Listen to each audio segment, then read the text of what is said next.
Bismillah. Assalamualaikum warahmatullahi wabarakatuh. Alhamdulillah. Wassalatu wassalamu ala rasulillah. Segala puji dan puja kehadirat Allah subhanahu wa ta'ala, serta salawat dan taslim senantiasa tercurahkan kepada Nabi besar Muhammad sallallahu alaihi wasallam.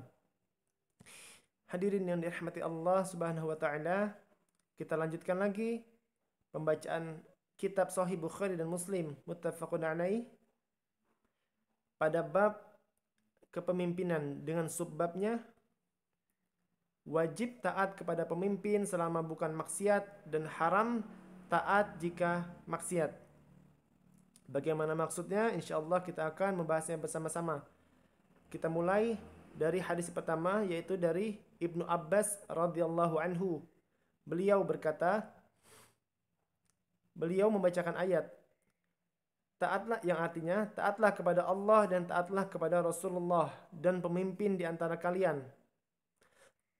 Ayat ini turun mengenai Abdullah bin Huzaifah bin Qais bin Adi ketika diutus oleh Nabi sallallahu alaihi wasallam untuk memimpin sebuah pasukan.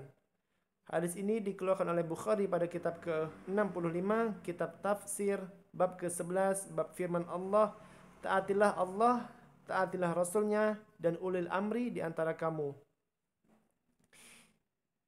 Hadirin yang dirahmati Allah subhanahu wa ta'ala, di sini Allah berfirman yang artinya taatlah kepada Allah, yaitu Tuhan, dan taatlah kepada Rasulullah, yaitu utusan Tuhan, dan pemimpin di antara kalian. Pemimpin di sini ialah lebih ditegaskan tentang pemimpin dalam pemerintahan ataupun pasukan yang ditunjuk oleh pemerintahan. Dalam konteks ini ialah ayat ini turun mengenai sahabat Nabi yang bernama Abdullah bin Huzaifah bin Qais bin Adi. Orang ini diutus oleh Nabi Muhammad sallallahu alaihi wasallam untuk memimpin sebuah pasukan perang. Allahu a'lam bagaimana ceritanya. Dari sini kemungkinan ada sedikit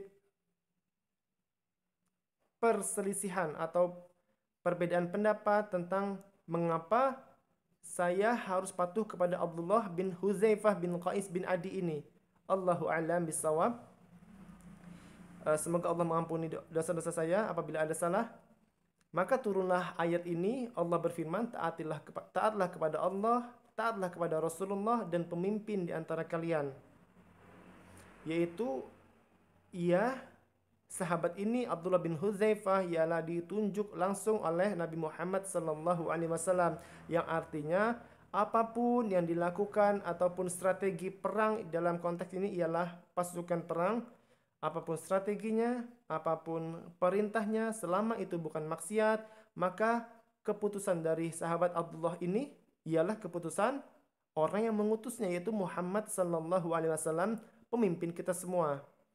Yang artinya kita harus patuh kepada pemimpin kita meskipun ia adalah seorang utusan dari pemimpin kita. Maka kita harus taat kepada ia juga. Apapun keputusannya, maka itu adalah keputusan orang yang mengutusnya. Begitu apabila perintahnya ialah suatu kemaksiatan, suatu pelanggaran kepada Tuhan, maka kita tidak wajib untuk mentaati. Bahkan kita harus menolaknya, tidak melakukannya. Namun apabila hanya sekedar satu perbedaan pendapat ataupun perselisihan dunia, misalnya di sini ialah strategi perang ataupun keputusan tentang pembagian makanan, minuman, dan lain sebagainya, ataupun aturan, ataupun undang-undang, maka harus kita patuhi selama itu bukan maksiat. Baik, kita lanjutkan kepada hadis selanjutnya. Hadis ini dari Abu Hurairah radhiyallahu anhu. Beliau berkata, Rasulullah sallallahu alaihi wasallam bersabda, siapa yang taat kepadaku, maka berarti taat kepada Allah. Dan siapa yang maksiat kepadaku, berarti maksiat kepada Allah. Dan siapa yang taat kepada pemimpin atau pimpinan yang aku angkat, berarti taat kepadaku. Dan siapa yang melanggar pemimpin atau pimpinan yang aku angkat, berarti melanggar aturanku. Hadis ini dikeluarkan oleh Bukhari pada kitab ke-93, kitab hukum, bab ke-1, bab firman Allah, taatilah Allah dan taatilah Rasulnya dan ulil amri di antara kamu. Hadirin yang dirahmati Allah Subhanahu wa taala, semakin jelas sabda Nabi ini yang mengatakan bahwa siapapun yang taat kepada saya, yaitu Rasulullah sallallahu alaihi wasallam, maka ia berarti taat kepada Tuhan yang mengutusnya, yaitu Allah Subhanahu wa taala. Dan siapa yang maksiat kepadaku, maksudnya saya ini nabi, berarti Anda bermaksiat kepada Allah yang telah mengutusku untuk menyampaikan. Dan siapa yang taat kepada pimpinan yang saya angkat, maksudnya apapun dalam konteks yang entah ini perang ataupun kepemimpinan satu daerah, berarti ia taat kepadaku. Dan siapa yang melanggar pemimpin yang aku angkat, berarti melanggar aturanku. Semakin jelas, artinya kita harus patuh kepada pemimpin, baik ia utusan dari pemimpin kita, maka ia adalah seseorang yang kita harus patuhi selayaknya pemimpin kita. Selayaknya kita memimpin, selayaknya kita patuh kepada pemimpin kita, meskipun sosok orang yang ditunjuk oleh pemimpin ini misalnya lemah. Dari pandangan kita, dari sudut pandang kita, kita menganggap dia ini lemah, dia ini tidak pintar, dia ini keliru, sering keliru, dia ini bla bla bla bla dan lain sebagainya. Tetap kita harus taat selama itu bukan maksiat, selama itu bukan pelanggaran agama, selama itu tidak menyelisihi syariat Allah Subhanahu wa taala, maka kita harus taat.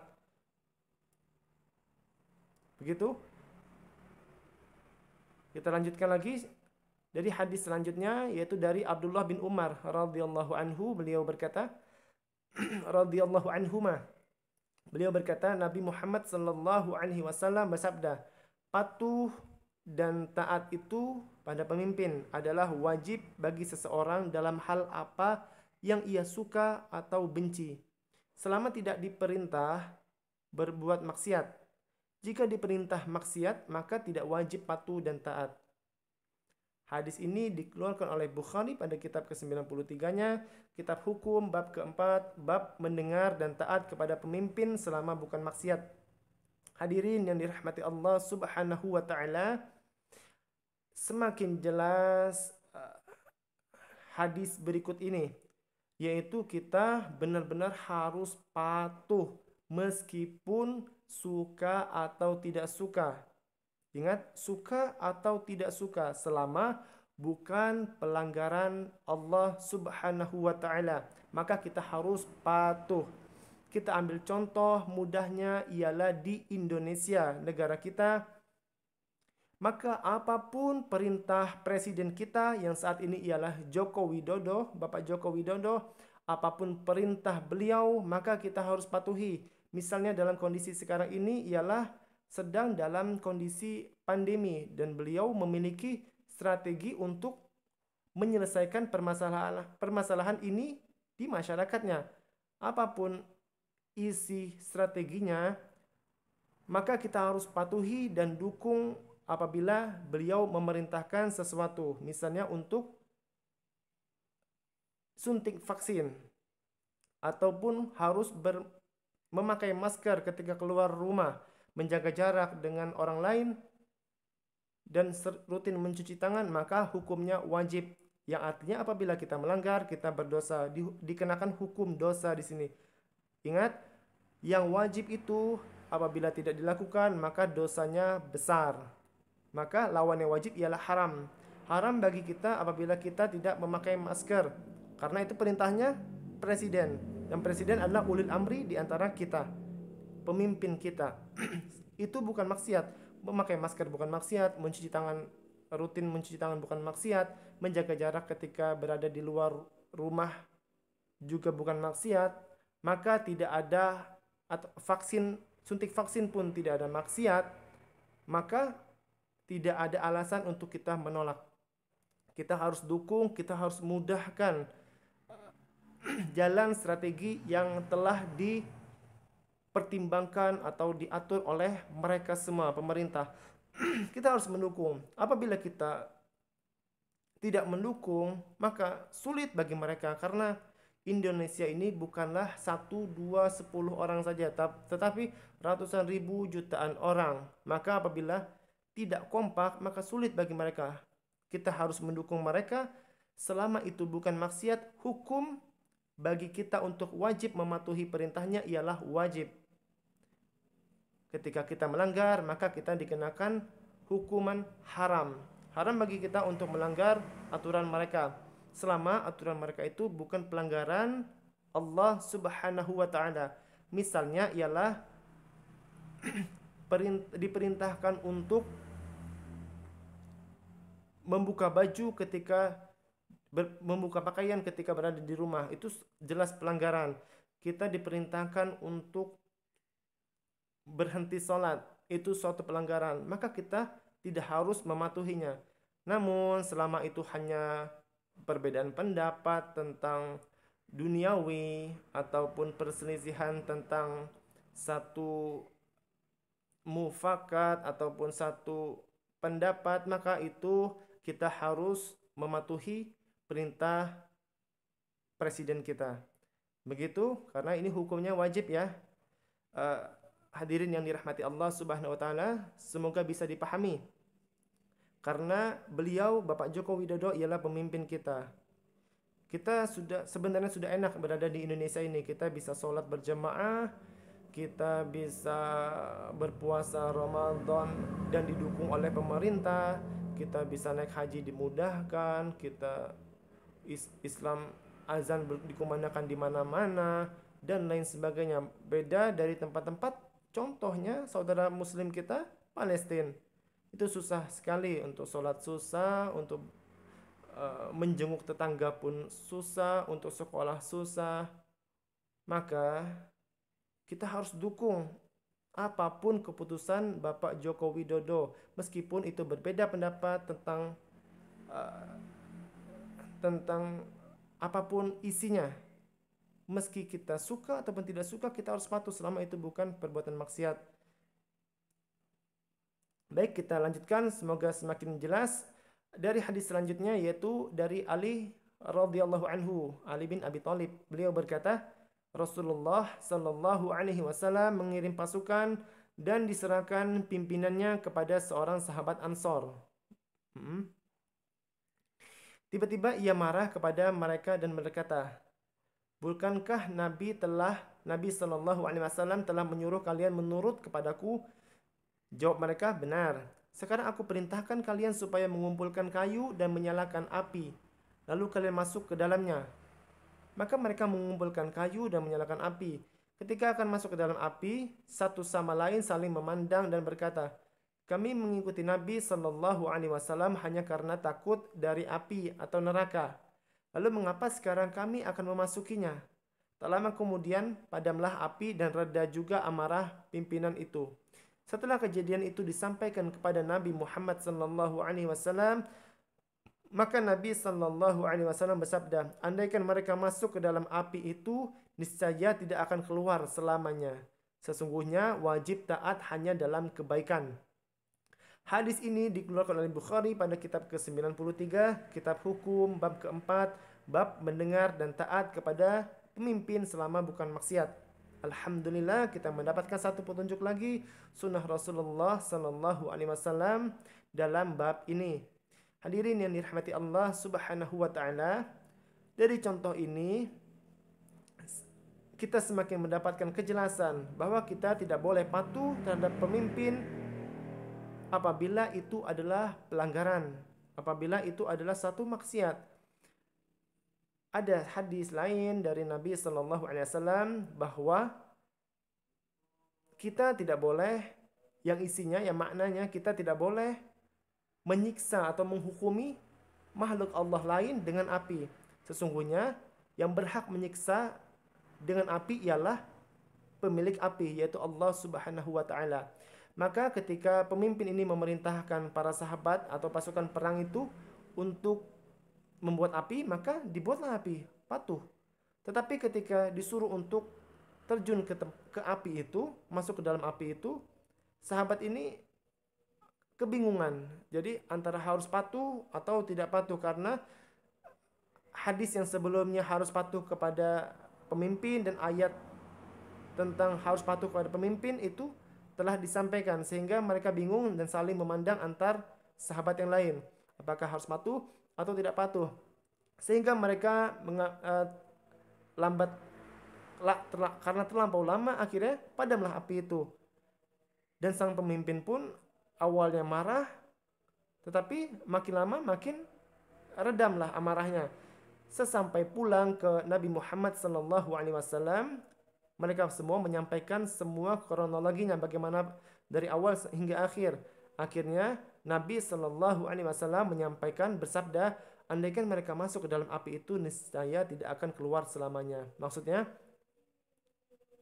kalian telah melakukan hal yang benar. Sesungguhnya wajib taat hanya dalam kebaikan. Hadirin yang dirahmati Allah Subhanahu wa taala, kita ialah hamba atau makhluk atau manusia yang telah ada petunjuknya. Hidup kita ini sudah ada petunjuknya, yaitu Al-Quran dan Sunnah Rasulullah Sallallahu Alaihi Wasallam. Petunjuknya Nabi. Nabi memerintahkan kita harus wajib patuh kepada pemimpin, suka atau tidak suka, selama itu bukan maksiat.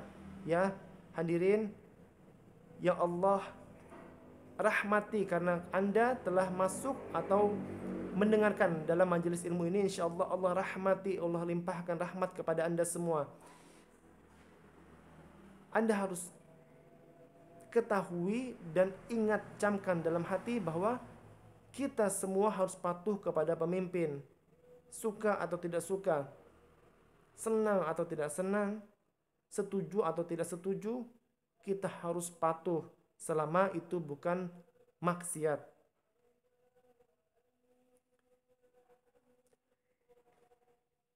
Kita masuk kepada hadis selanjutnya, yaitu dari Junadah bin Abi Umayyah radhiyallahu anhu. Beliau berkata, kami menjenguk Ubadah bin Samit ketika ia sakit, maka kami berkata, semoga Allah menyembuhkanmu.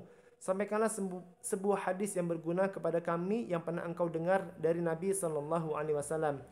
Nah, ini adalah satu sikap positif dari sahabat Nabi.